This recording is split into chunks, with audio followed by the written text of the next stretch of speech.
It's a play about the tension between our desire to belong and to be an individual, to isolate and to belong.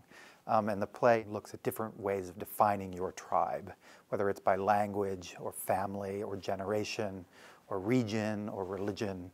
There are many ways that the characters in the play and their allegiances shift through the course of the play.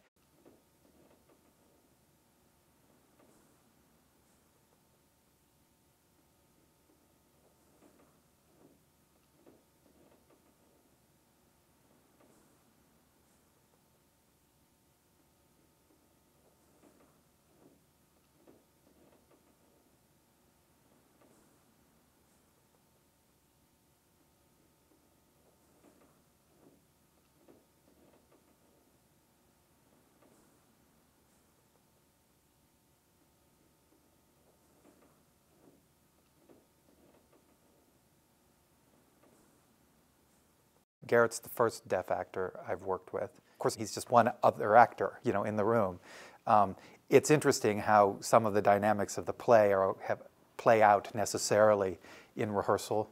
Some things where we easily communicate, and other parts where, as we struggle to articulate things in the play, and that we're less clear in our thinking, that it's, of course, harder to communicate across the barrier. I think Garrett probably understands me a lot more than I do him, except we have an interpreter in the room, and we pretty quickly come up to speed. My parents both sign. I grew up signing. We had a lot of deaf friends, so I grew up very fluent. So the idea for me when I first read the play that someone deaf wouldn't sign, wouldn't understand deaf culture, the deaf community, which is very accurate. It happens a lot, but that was so utterly foreign to me. And I think everybody can relate to the idea that we're looking for who is my family, where do I belong, where do I fit? Everybody wants someplace to fit.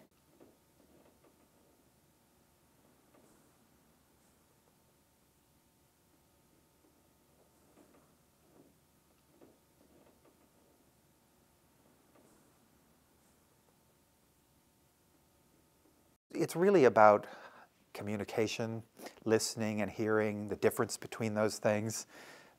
It's about our inability to communicate, and despite a strong desire or an assumption that we are communicating.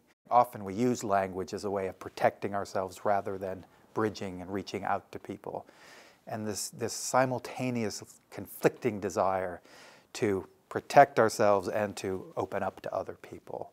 And I think that's the universal aspect of the play. And in some ways, the issue of deafness in the play, though real to the characters, is also a metaphor for our collective abilities and inabilities. This is relatable to everybody. The idea that we have to choose who our tribe is, that we have to find a place where we can assert ourselves and decide who we are, and really learn to communicate with each other. I mean, all of this play is really about how we understand or fail to understand each other. I think this play whizzes by. I think these people are so quick, and they're so smart, and they're so funny. And whether you've had any exposure to the deaf community or not, I think this play is for you.